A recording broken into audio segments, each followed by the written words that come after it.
महागठबंधन अपनी पिछली गलतियों से सीखते हुए अपनी कमजोरियों को दूर करने में जुट गया है। महागठबंधन की दो मुख्य कमजोरियां है जिस पर वो फोकस किया जा रहा है।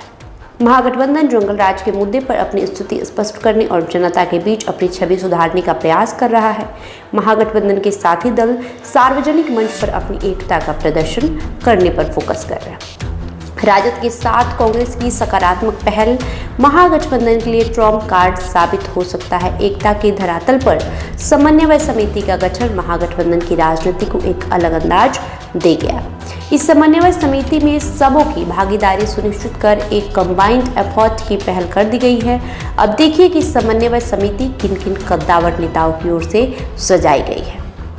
आपको बता दें, इस समन्वय समिति में राजद से तेजस्वी यादव, अब्दुल बारी सिद्दीकी, संजय यादव, आलोक मेहता और रणविजय साहू हैं, तो कांग्रेस से कृष्णा अल्लावरू, राजेश राम, डॉक्टर शकील अहमद खान और डॉक्टर मदन मोहन झा हैं। भाकपा माले से कुणाल, धीरेन्द्र झा और राजा राम सिंह है, तो वीआईपी से मुकेश सहनी, बाल गोविंद बिंद और पप्पू चौहान। सीपीएम से ललन चौधरी, अजय कुमार और अवधेश कुमार हैं।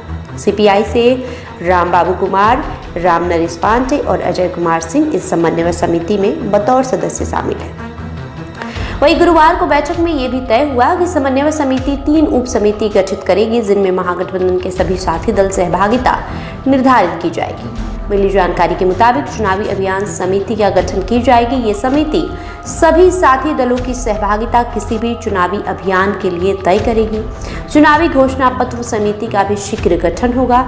ये चुनावी घोषणा पत्र समिति सभी साथी दल मिलकर तैयार करेंगे, यानी एक कॉमन घोषणा पत्र तैयार करने की जिम्मेदारी ये समिति लेगी।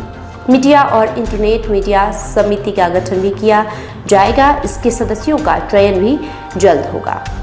उम्मीद है कि 4 मई को समन्वय समिति की अगली बैठक में 3 उप समिति पूरी तरीके से तैयार हो जाएगी। तो कहीं ना कहीं जिस तरीके से विधानसभा चुनाव के पहले महागठबंधन में जो कलह की खबरें आ रही थी, जिस तरीके से कांग्रेस के तेवर बदल गए थे, उसमें अब थोड़ा सुधार होता हुआ दिखाई पड़ रहा है।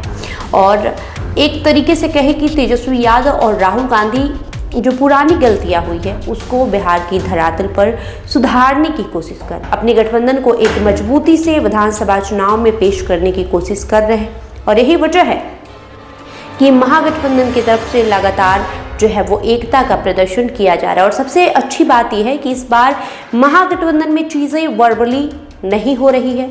हर चीज़ के लिए अलग से समिति बनाई जा रही है और एक सिस्टमेटिक तरीके से सभी चीज़ें डिसाइड की जाएगी। उसमें सभी दल के नेता शामिल किए गए हैं, चाहे वो कांग्रेस हो, चाहे वो राजद हो, चाहे वो वीआईपी हो, चाहे वो सीपीआई हो, चाहे वो सीपीएम हो, चाहे वो सीपीआईएमएल हो। मतलब महागठबंधन इस बार पूरे सिस्टमेटिक तरीके से विधानसभा चुनाव में अपना एक एक कदम उठाने वाला है। इस बीच बात करें राहुल तेजस्वी की, तो जो खटपट की खबरें आ रही थी वो अब लगभग खत्म होता हुआ दिखाई पड़ रहा है और सभी चीज़ें एक के बाद एक करके क्लियर होते जा रही है। हालांकि अभी सीएम फेस को लेकर कंफ्यूजन बरकरार है, लेकिन एज मीडिया पर्सन हम ऐसा कह सकते हैं कि महागठबंधन में बिहार में अगर अभी भी सबसे मजबूत कोई चेहरा है तो जाहिर तौर पर तेजस्वी यादव है।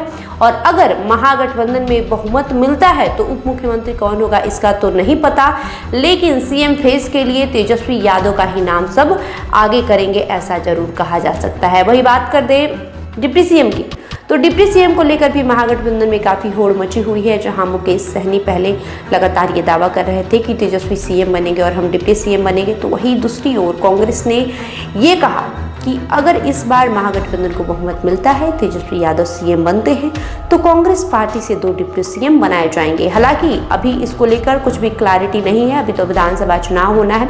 सभी पार्टियां एक खाका तैयार करने में लगी हुई है, चुनावी मुद्दे बनाने में जुटी हुई है। और इस कड़ी में महागठबंधन की तरफ से लगातार सार्वजनिक मंचों से एक जो एकता का प्रदर्शन होता है उसे करने की कोशिश की जा रही है। तो कहीं ना कहीं ये कह सकते हैं कि ये लालू यादव के ज़माने का राजद और महागठबंधन नहीं है, ये तेजस्वी और राहुल गांधी के समय का महागठबंधन है और इसमें चीज़ें बिल्कुल सिस्टमेटिक तरीके से आगे बढ़ रही हैं। बहरहाल आगामी 4 मई को एक बैठक होने वाली है जिसमें कई सारे और निर्णय लिए जाएंगे। आपका इस खबर को लेकर जो भी प्रतिक्रिया होगा कमेंट बॉक्स में लिखते जाइए। साथ ही साथ वीडियो को लाइक करिए, शेयर करिए, हमारे यूट्यूब चैनल को भी सब्सक्राइब कर लीजिए। बहुत बहुत शुक्रिया।